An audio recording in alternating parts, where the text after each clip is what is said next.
Hello everyone, very warm welcome and very good morning once again to Study IQIS English channel. My name is Praveen Mishra and we are going to start today's The Hindu analysis, that is on 15th of April 2025. Okay, so what are the headlines, what are the news for us? So starting with the major event or wonderful events here or of our northeast. So in the state of Assam, okay, people are celebrating, not the celebrations are yet done, okay, the celebrations are still going on with regard to the festival of Bihu. Okay, so as what you can see here, this is the people inside another fantastic state of our northeast, that is Assam. Right, they are celebrating what? They are celebrating the Assamese traditional new year, okay, that is termed as Rongali Bihu. Right, so guys, please make it clear, okay, Rongali Bihu, it is what? Assamese new year according to the customs we have got in our Assam. Right, so according to Assamese tradition, so the new year, it is termed as what? Rongali Bihu. Right, so here what you can see, people are with absolute amount of enthusiasm celebrating the cultural fest termed as what? Rongali Bihu. Right, so moving ahead to the next news, next headline for the day here. UP government announces zero poverty mission to be renamed as Ambedkar mission. Okay, to be, some revamping would be there, some renaming would be there with regard to the scheme. Scheme's name is what? The Zero Poverty Mission. Okay. Uttar Pradesh government, okay, Chief Minister Yogi Adityanath, last year in October 2024, that is, it was stated by the government that they are having an aim. An aim, what is that? Aim to go ahead and make state of Uttar Pradesh as one of the first states of the country to be considered from poverty free. Right. You know what the fact here is? Poverty. Yes, according to the protocols of the international organizations from UN to World Bank and so on, there are few set of principles. Like for example, how am I considered poor according to the international conventions? Like for example, how am I considered BPL, that is below poverty line. Okay, so BPL I would be considered in case if I'm living in a urban area and my per day income is around something which is less than 300 rupees or something, okay, then I will be considered as poor. But if my income is just rupees 301, for instance, okay, if the margin is 300, right, then I will be considered, okay, if I am below rupees 300 per day, then I will be considered poor. But if the margin is 300 and I am earning 301, for instance, right, then also I am not poor here. I am above the poverty line. Okay, and in the rural areas or the remote areas, this margin changes. Let's say for example, in urban areas, if in case it is 300, then in the rural areas it would be roaming around 200 or 250. Right, so now let's understand the fact. To be considered as a poor, that is to be added into the below poverty line segment, my month daily income, for instance, if it is 300 and below, then I am poor. But what if I'm having just 301 rupees per day, or 302 or 350, 450, 500, or even 1000 rupees per day in an urban area? Then how am I not poor?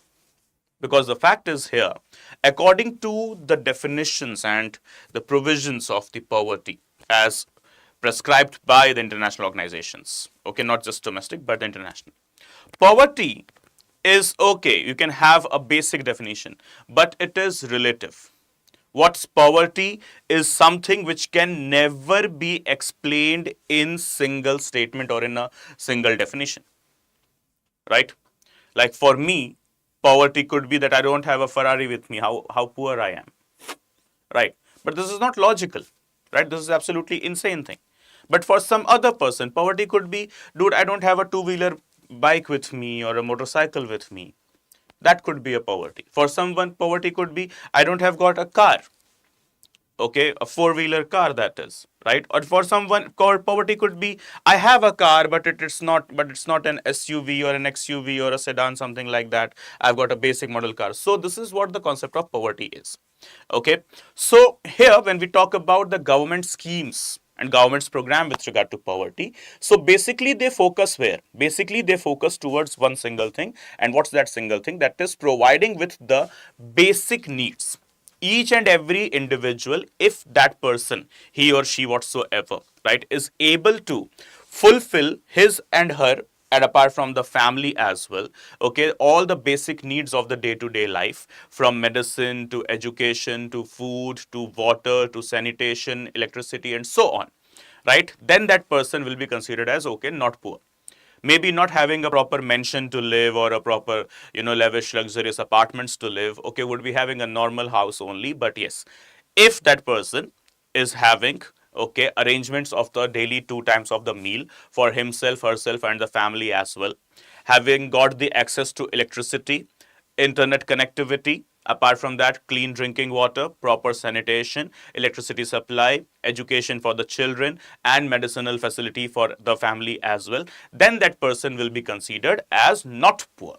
That should be the proper guidelines, and this is what the UP government in their initiative of the zero poverty mission, as well as, okay, the Andhra government in their P4 initiative as well, they have stated this, right? That is going ahead with zero poverty. Doesn't mean just earning 300 rupees, 400 rupees, or this and that much amount of money every day. No, it should be focusing on a person's ability, okay, to get the bare minimum needs of day-to-day life for the person itself as well as the family members. This is what the zero poverty mission from the states of Uttar Pradesh as well as Telangana, those who have initiated these missions or schemes or programs basically for their government, they mean with that. Okay guys, so this is what the concept here is, zero poverty. And now, yesterday, while paying tribute to the great Bhimrao Ramji Ambedkar, okay, UP government has stated that their zero poverty mission will be renamed after Ambedkar, right? Okay, so the exact name is yet to be, framed, but yes, the statement has came from the government itself, right? So moving to the next news, the next headline for the day. It's the digital world, right? And every now and then we face somewhere, malware attacks, cyber attacks, bug attacks, etc., etc. But what happens if such type of bugs or cyber attacks or malware attacks, they happen inside a flying plane? If it is commercial, then also it's dangerous. If it is military, then also it's deadly dangerous. And one such news has come from the Indian Air Force, right? So last month, when Myanmar got hit with the severe amount of earthquake, and it was obviously with regard to our Act East policy, we take it very clear that yes, whenever a Southeast Asian nation is in trouble, the first particular nation that should knock the doors with the help will be the India.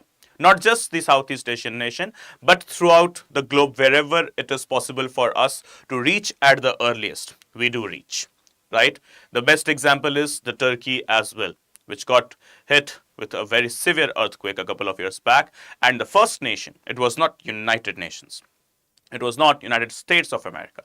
It was just the first country, it was us, that is India, that we reached there, okay, along with all the civil and medicinal aids, right? And now this time it's with regard to Myanmar. But the problem is here. We reached Myanmar, okay, our Indian Air Forces, our other disaster response forces, with utmost amount of bravery and well as compassion towards serving and saving the people. They reached there, but what happened? Before landing, as per the statements from the Indian Air Force itself, before landing, their GPS witnessed or encountered some abnormal activities, some not so normal activities, right? And because of which they were having utmost amount of problems in landing at the proper location. And then the investigation happened, for which they got to know that their GPS was hacked. Basically, it is termed as GPS spoofing, right? So amid GPS spoofing claims, IAF says Myanmar's mission were achieved as planned. Okay, so yes, it's Indian Air Force. Even if you try to spoof their GPS, doesn't matter. They will land safely and at the target as well. And to all those anti-Indian elements, if they are hearing me, I would just like to quote, please do not indulge in any sort of these cheap activities with the armed forces of our country. They are very lethal, right? They won't spare you. If you want to live, live peacefully, live along with your own agendas in your own country or wherever else you want to go, just go. Do not try, okay, to engage with the armed forces of the country, of my country, that is India, right? You will be giving a very befitting reply and you'll be tasting the dust of the earth, or even you could be even mixed up into the soil very soon, right? So it's better for you not to engage with the Indian Armed Forces. And yes, this is a message from the Indian Air Force once again this time. When even though their GPS was spoofed, but still they managed to land safely and yes, at the target only, that is at the designated landing point only. So this is the message for them, that the soldiers in India, from Air Force to Navy to Army to whatsoever the organization we have, they are trained at their best, right? So yes, we reached Myanmar just to help them, but we don't know yet how did spoofing happened. And was Myanmar authorities involved in this spoofing, or were there some other particular actions or organizations? Okay, maybe from China, Pakistan, or whatsoever. We don't know. Okay, we are not like claiming anything that we know, but it could be Myanmar, it could be not Myanmar as well, it could be any other adversary nation, right, from China to Pakistan or whatsoever. So here it is the question now. What do we understand by the term GPS spoofing? How do I define this? So basically, GPS spoofing is a technique used to manipulate the GPS signals to deceive the receivers, making them believe they are at a different location than they are. Okay, so basically GPS spoofing is hacking the GPS system, specifically the radar or the black box of the flights, okay, the airplanes, and just, providing them the wrong data. Okay, that is, you are here, you are there, wherever you are, okay, that is actual thing, but that actual thing could be manipulated or fabricated through this GPS spoofing thing, right? And one such thing we have witnessed recently with regard to the Indian Air Force, okay, in Myanmar. So this can involve broadcasting false GPS signals or altering genuine ones to mislead navigation systems, leading to inaccurate positioning information, right? So this is what GPS positioning is. Spoofing can be used for various purposes, including deceiving enemy navigation systems, protecting against unauthorized tracking, or creating false information data for malicious intents. Okay, so if it is done for the sake of defense for a country, that's another thing. But why was it done against the Indian Air Force Flight CJ, right? So why C-14 and the other fighter and the other carrier aircrafts, when they landed, why their GPS was spoofed? So dear Myanmar, it will be a question to you as well, that we landed on your soil to help you, to protect you, to provide you with all the basic aid that is needed when you are ridden with a severe earthquake. Then why it was happening that those who went there to protect you, serve you, provide you with the basic needs, why their lives were kept at stake, right? And yes, it's not just about one incident. It's about the relationship between the two nations. It's about the relationship, that a good cordial relationship that Myanmar and India, we have tried our best to establish since last, since this new world order basically which has come forward, right? Since then only, we have tried our best to establish a good cordial relations. But now, Myanmar undergoing the military coup, and apart from that, yes, Chinese influence, which can be seen at its best. And from the 9-dash line to the other Southeast Asian nations, Myanmar is one of the biggest hotspots presently for China. So China is trying its best to provide funds and other supplies to its military junta, right? The military junta, which has already attracted a number of criticism from the globe, but still yet they are active there. They are actively, they are violently active, and that violent activity is every day disturbing the life and property of the people. As we have discussed about the report given by the private organization Access Now. This Access Now, what has reported? Yesterday also we were discussing this.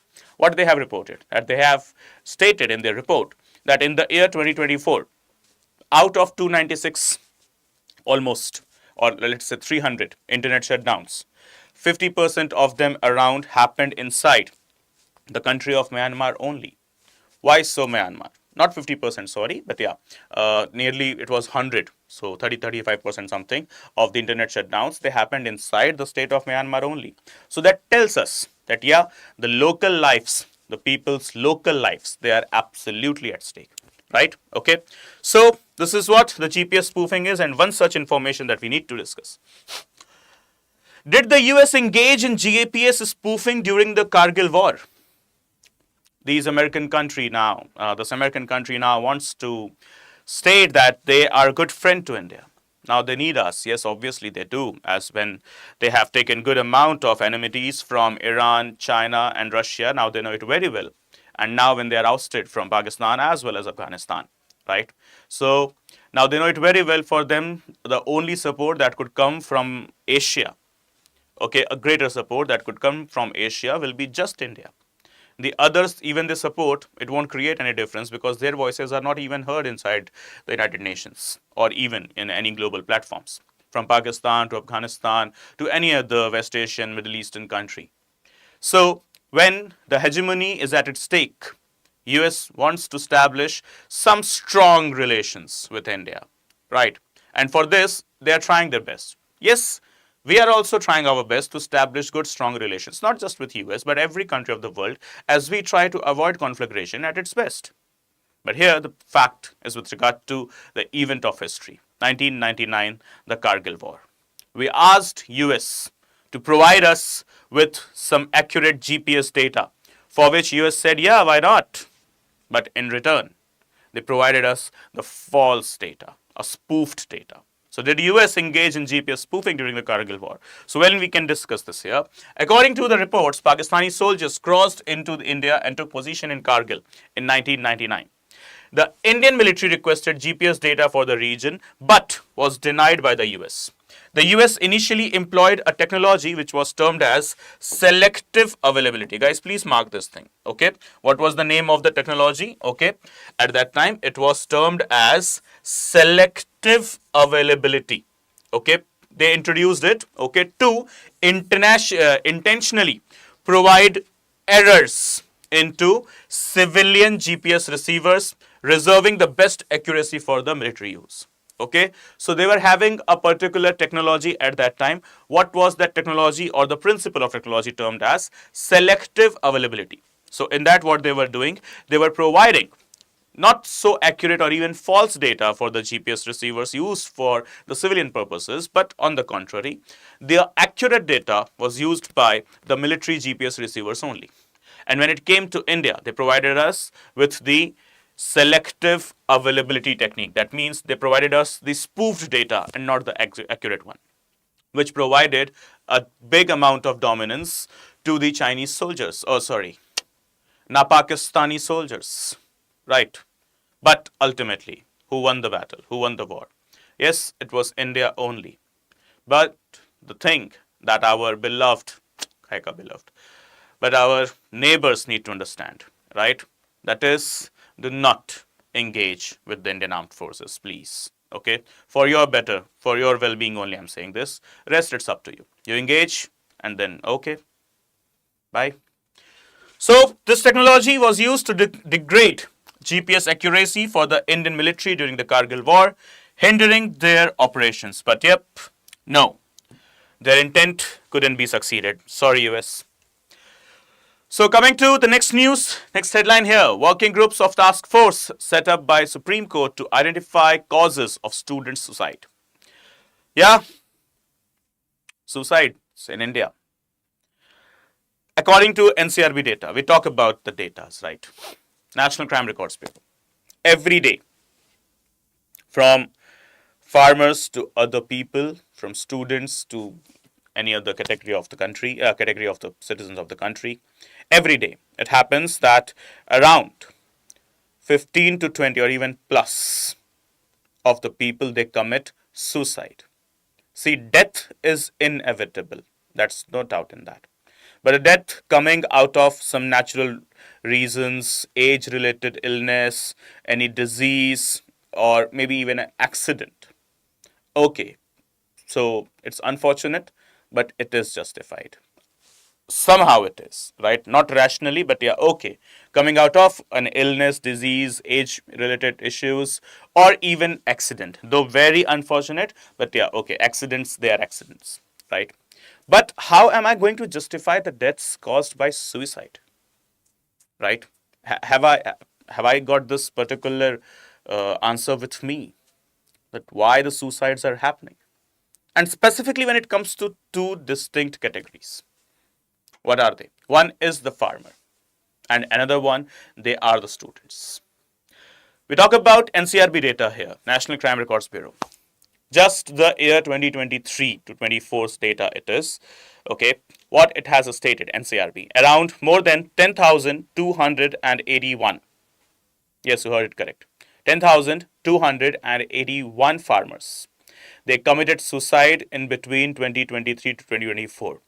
Okay, the cycle, financial cycles data, what we have. That is basically 12 months, 10,281 farmers. Just simply the farmers. We're not dealing with the other categories. They have committed suicide. Why? Obviously, because of the utmost amount of debt burden they had, less availability of, or less availability, or let's be precise, no availability of any sort of support from the administration or the government side. And apart from that, they're downgrading morale when it comes to the change in climate, and because of which their crop production is hampered. So, n number of stress a farmer has, and here comes the data. A recorded data it is. We don't know about the unrecorded data. Okay, 10,281 in just one single year. When it comes to student suicide, here it is the question with regard to a very prestigious or a kind of an imperial institute of our country, that is known as IIT Delhi, Indian Institute of Technology, Delhi. From the time period being 2018 to 2023, I'm not so sure with the exact amount of data, but yes, it was said that around 50 of the students, they have committed suicide in 5 years in one institute, IIT Delhi. You read very hard, you struggle, you do utmost amount of hard work, a big depth level of the hard work, right? Okay, to crack the IITs. When you gain good score, okay, when you gain good rank, then you are granted IIT Delhi, one of the top IITs of the country, right? Though all of the IITs they're good, I'm not saying that, means like ranking wise, right? So IIT Delhi comes in, I guess, top 3 or 4 or maybe top 5 IITs of the country. So in there, when a student is enrolled after years of hard work, why is that student compelled to commit a suicide? Okay, so the reasons they were cited, some wonderful reasons, yeah, very sarcastic, yeah, but wonderful. What's those wonderful reasons? Firstly, the utmost amount of academic pressure. Okay. Second, could be some personal or private reasons. Okay. And third, the caste discrimination happening inside the imperial, a very, like recognized institute. Not just one. This is the news from one. So there have been instances where people or the students undergoing their bachelor's courses inside IITs, they have committed suicide. Why? Because they were not able to handle the utmost amount of discriminatory comments or actions performed even by the college authorities maybe, or the fellow students or other staff somewhere, but inside the premises of IITs, right? So nearly 15 or something something figure of the deaths, they were recorded just because of one reason. Okay, what is the reason? Discrimination faced by the students coming from the backward or the scheduled classes, basically, right? It is happening inside one of the most prestigious institutes of our country, okay, that is IIT Delhi. So for which government as well as judiciary, they have taken a very positive, affirmative and cognizant action, right? And what was that? For providing, going ahead with a proper research along with a committee to identify the proper reasons, and the reasons cited were just the same as we were discussing, and for which now a particular student help group or a student help particular committee will be also established inside every IITs. Not only IITs, but yes, every educational institution, so that student they can go ahead to that committee and provide their grievances and seek redressal and support as well whenever they need it, and for which the same Supreme Court has come forward. That is, we have to start a task force. Task force for what? To identify the causes of students' suicide in Indian institutes. Okay, not just institutes, anywhere. Okay, so reviewing the previous reports, examining existing laws are also among tasks assigned to working group. Okay, so who has taken the initiative? This time it's, yes, the apex court of the country, that is the Supreme Court, Honorable Supreme Court of India. Right? Okay, so moving ahead to the next news here. Archaeological Survey of India, that is AI, seeks to shed new lights on Dwarka through explorations, right? So what is the news here?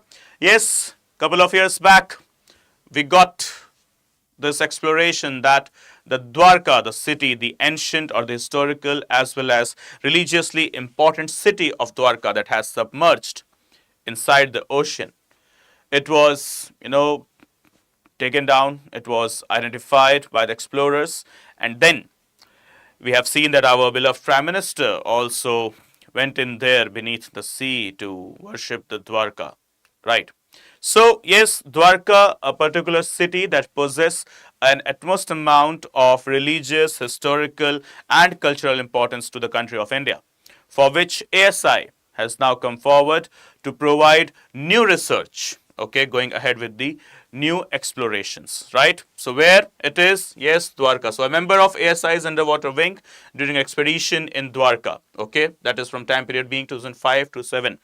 Okay, so these expeditions to explore the city of Dwarka that has been submerged, okay, is right now going on. And now what's the news here? Just not the Dwarka, okay, the Dwarka we have already identified it, and yes, we are going ahead with the proper exploration as well.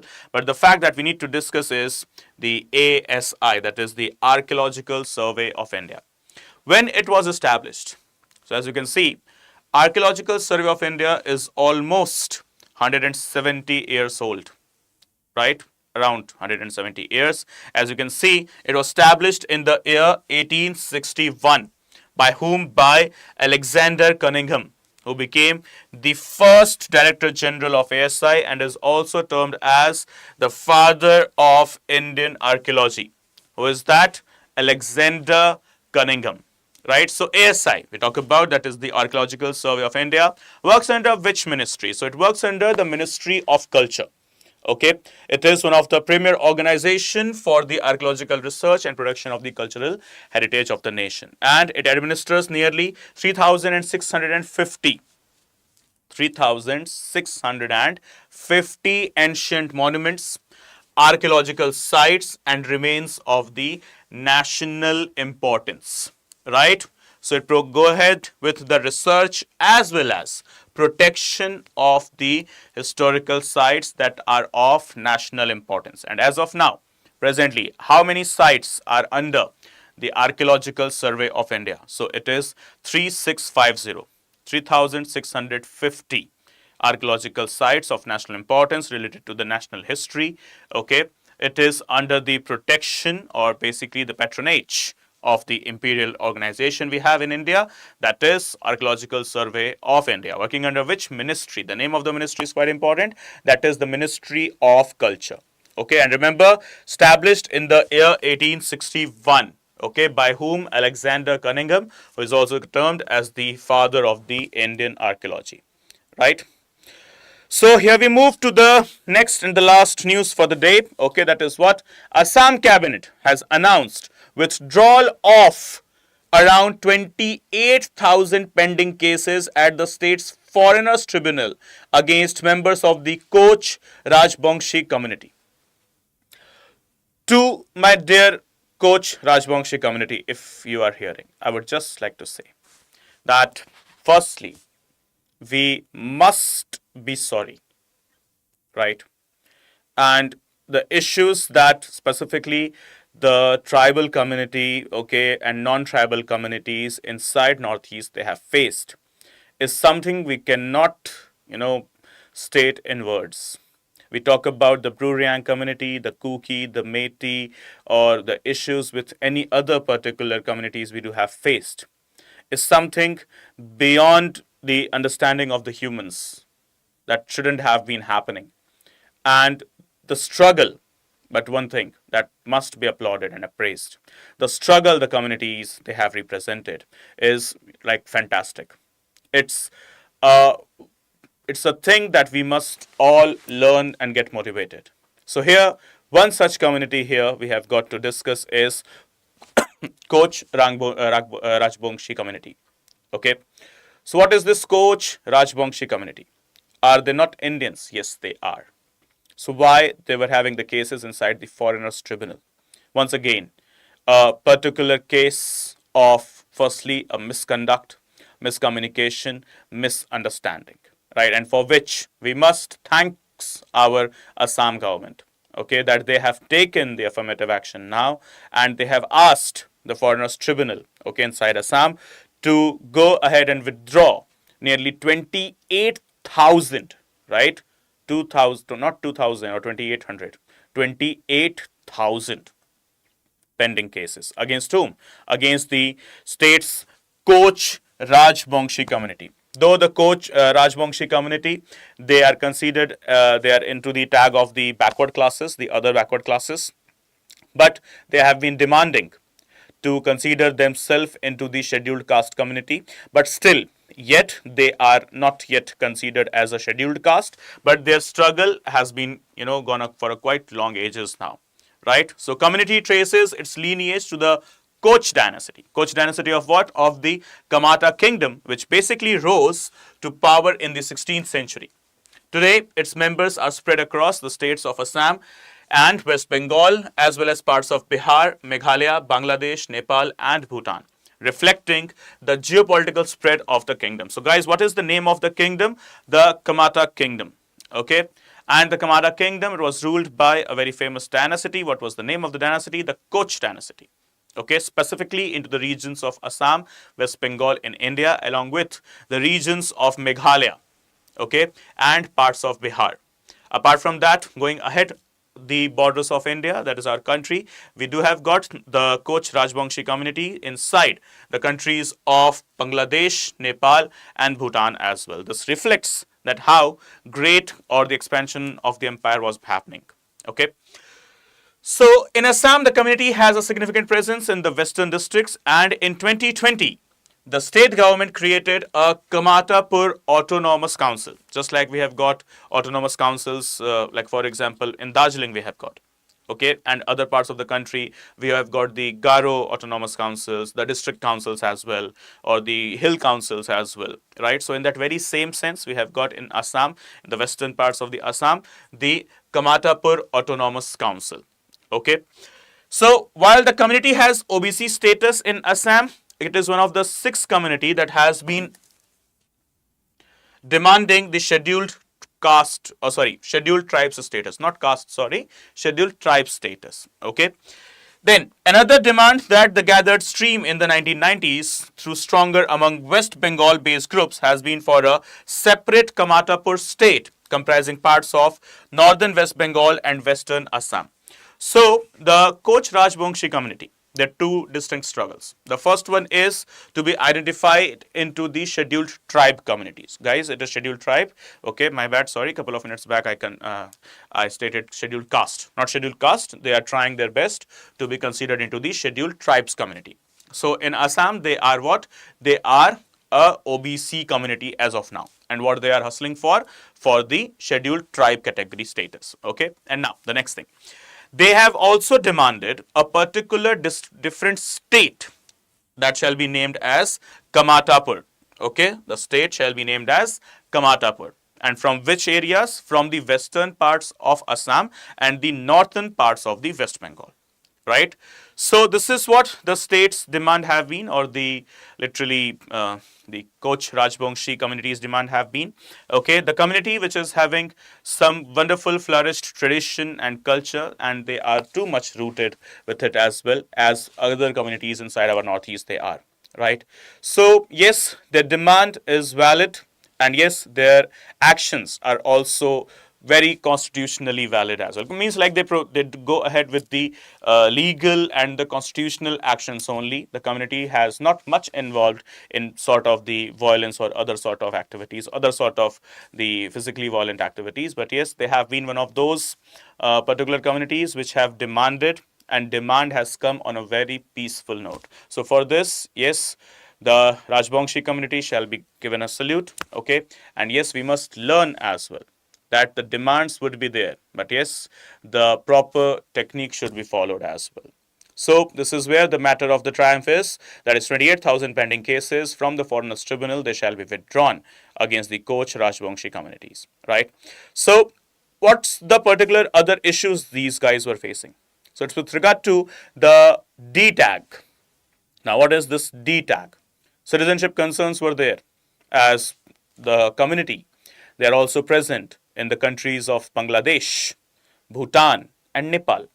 So sometimes it becomes really difficult for any one of us to identify that whether this particular person is actually an Indian or someone from the other country who has taken up the illegal intrusion inside the country.